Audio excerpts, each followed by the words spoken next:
نذیر نبی اکرم صلی اللہ علیہ وسلم کے وصال کے موقع پر تمام مسلمان غم سے نڈھال تھے۔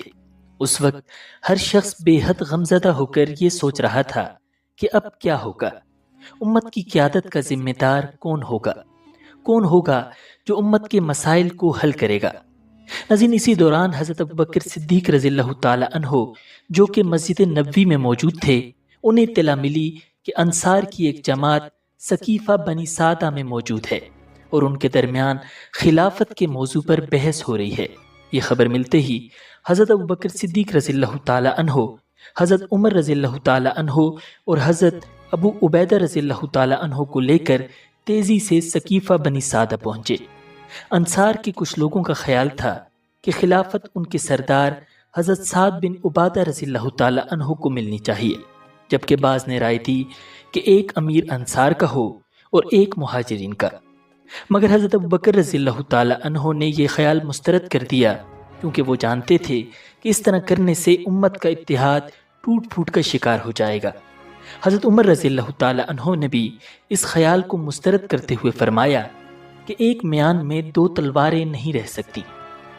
اس دوران حضرت ابوبکر صدیق رضی اللہ تعالی عنہ نے حضرت سعد بن عبادہ رضی اللہ تعالی عنہ کو مخاطب کرتے ہوئے کہا، اے سعد، آپ جانتے ہیں کہ نبی اکرم صلی اللہ علیہ وسلم نے آپ کی موجودگی میں فرمایا تھا، قیادت کے ذمہ دار قریش ہیں، اچھے لوگ ان کے اچھوں کے پیچھے چلتے ہیں اور برے لوگ ان کے بروں کا اتباع کرتے ہیں۔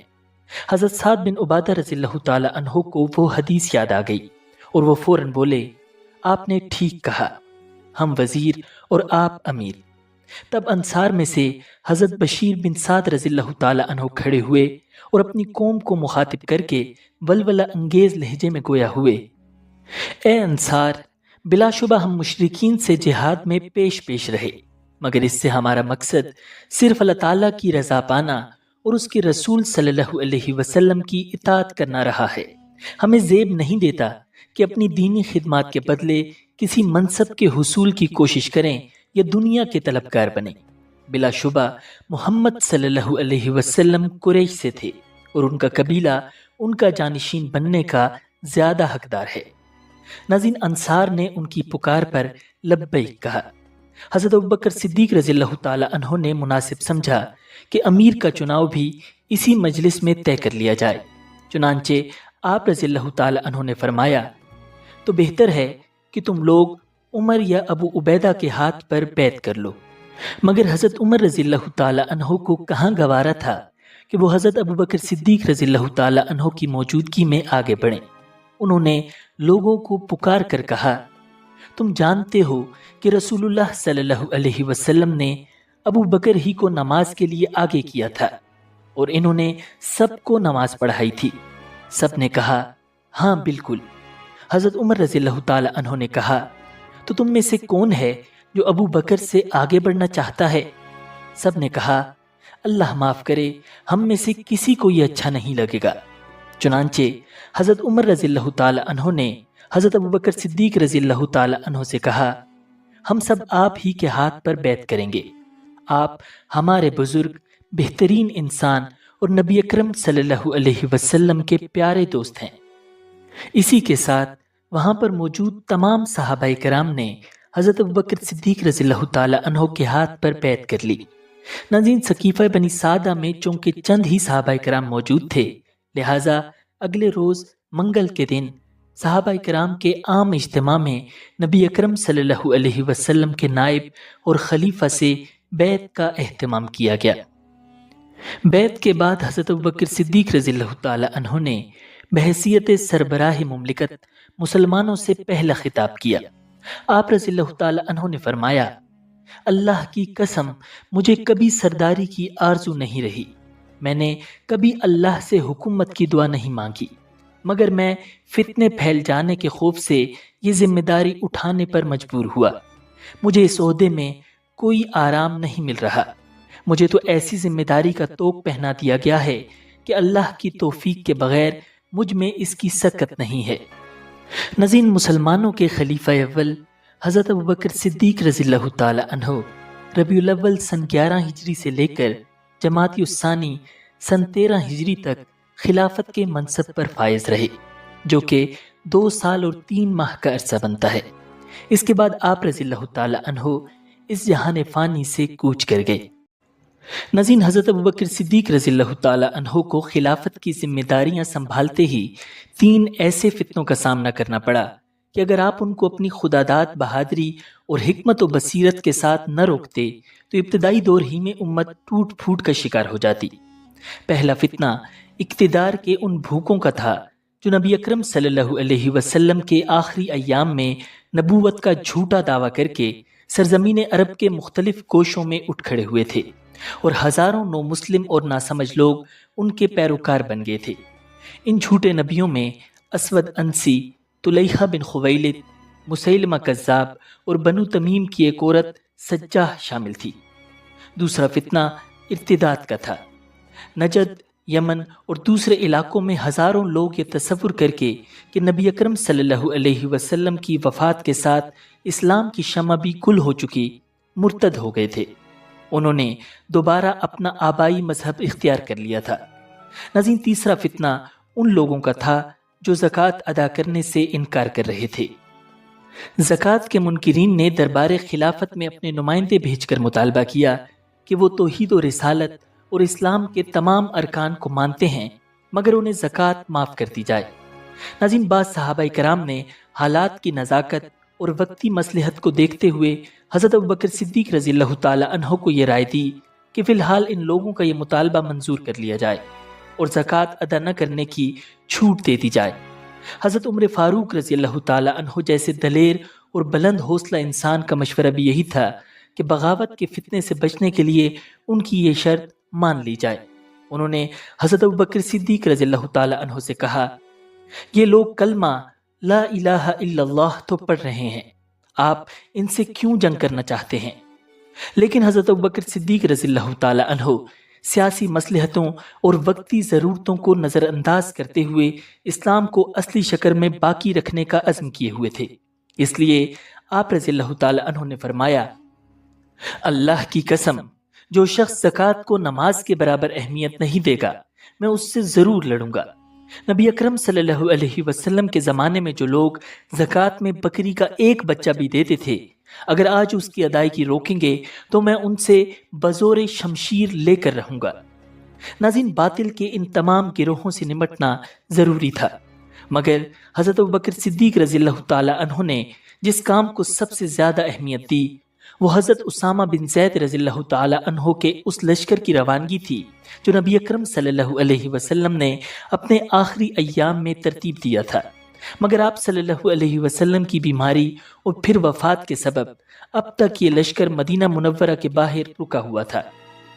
اس لشکر کی روانگی کا معاملہ سامنے آیا تو حضرت عمر، حضرت عثمان، حضرت سعد بن ابی وقاص اور حضرت سعید بن زید رضی اللہ تعالی عنہم جیسے اکابر آپ کی خدمت میں حاضر ہوئے اور اس کی روانگی مؤخر کرنے کا مشورہ دیتے ہوئے کہا، عرب میں ہر طرف بغاوت پھیل چکی ہے، اس لشکر کو شام بھیجنے کا کوئی فائدہ نہیں، اسے مرتدین کے خلاف روانہ کیجیے۔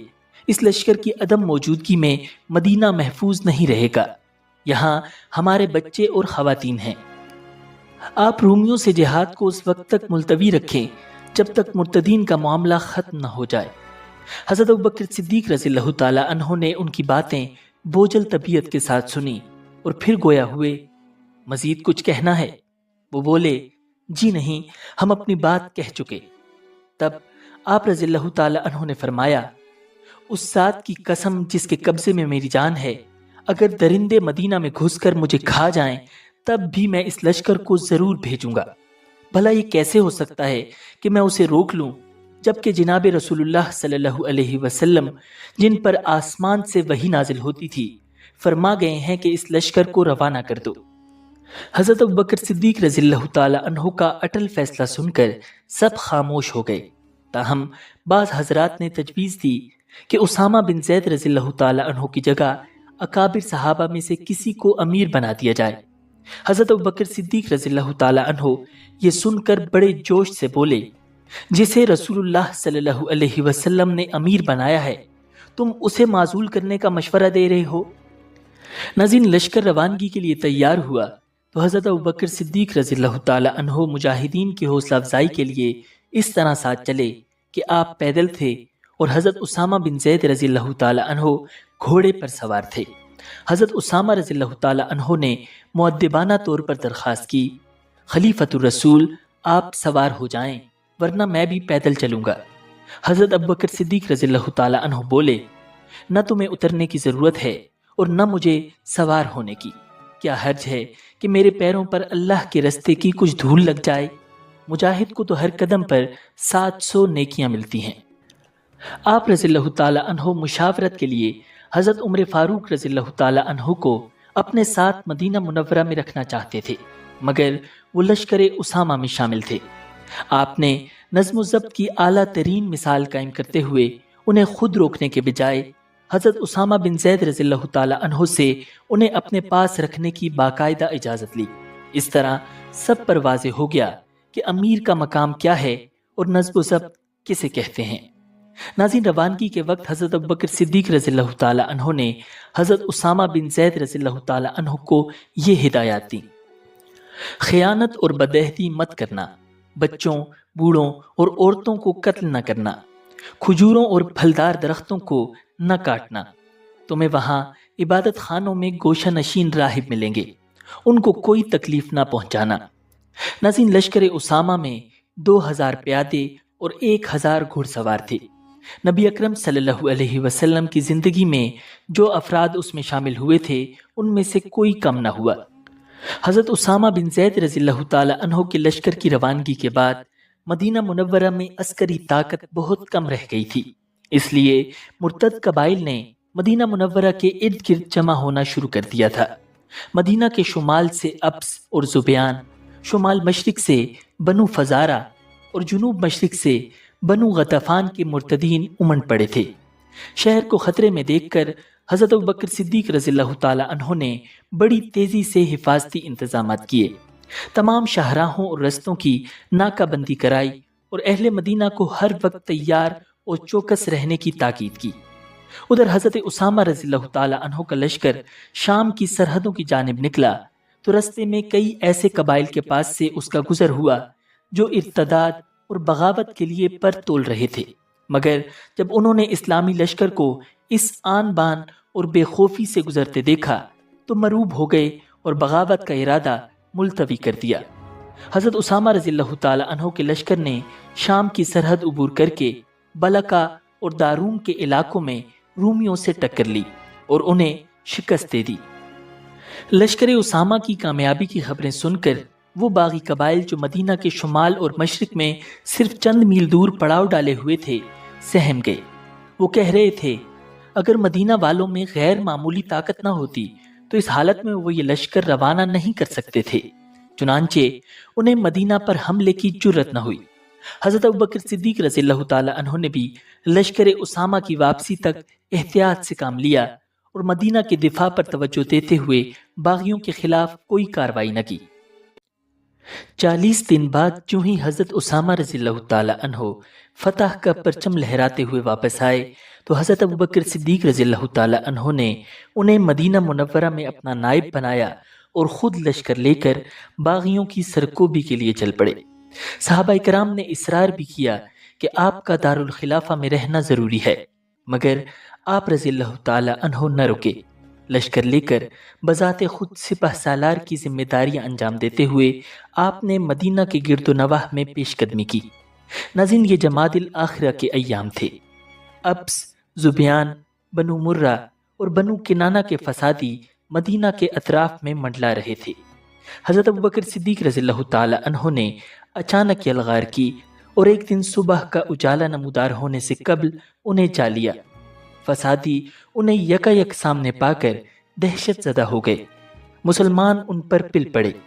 سورج نکلتے نکلتے حریف لاشوں کے ڈھیر چھوڑ کر فرار ہو چکا تھا۔ یہ فتنہ انگیزوں کے خلاف پہلی فتح تھی۔ اس کے بعد آپ رضی اللہ تعالی عنہ نے مدینہ منورہ سے 12 میل دور ذی القصہ کے مقام پر کیمپ لگا کر فوج کو 11 حصوں میں تقسیم کر دیا۔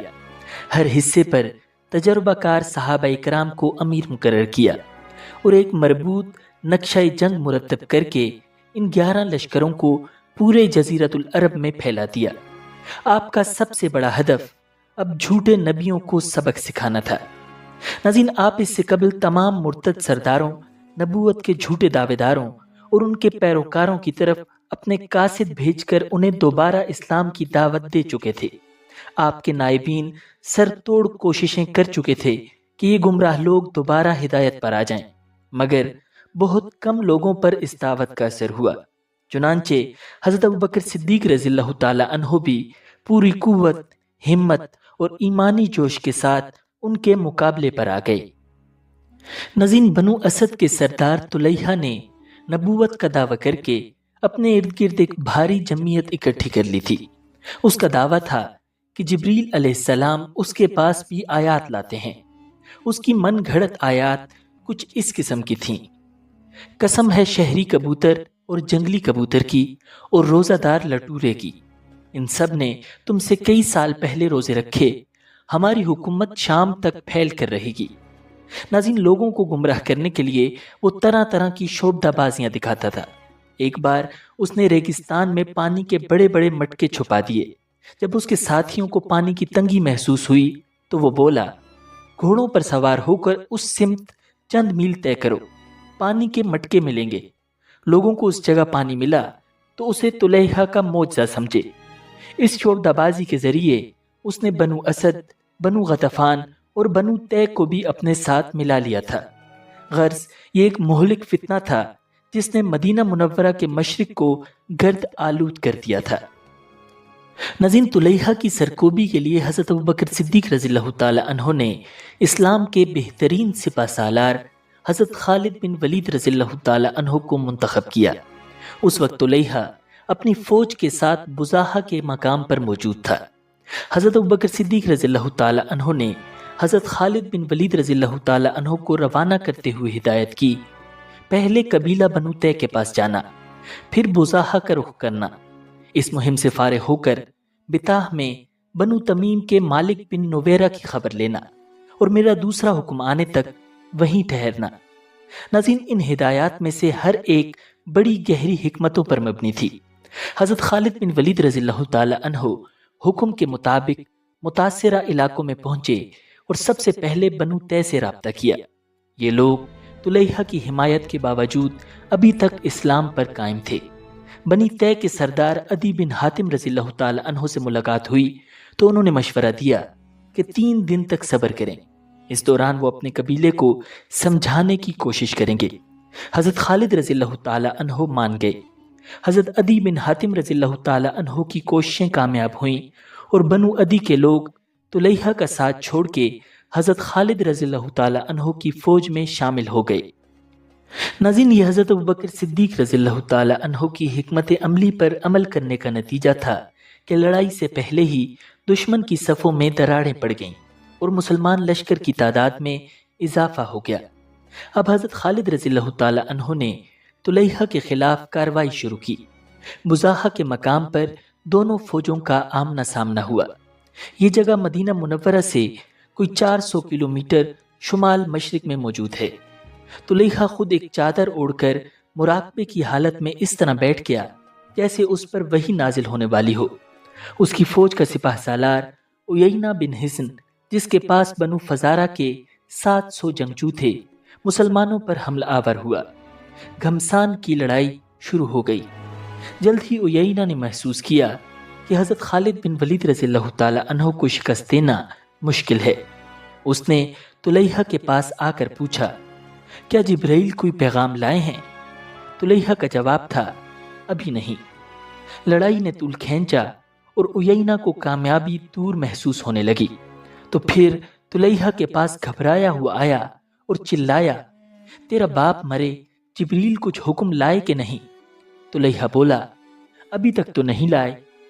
عیینہ پھر جا کر فوج کو لڑانے میں مصروف ہو گیا، مگر جب ساتھیوں کے قدم ڈگمگاتے دیکھے تو پھر دوڑا ہوا آیا اور بولا، جبرائیل آئے کہ نہیں؟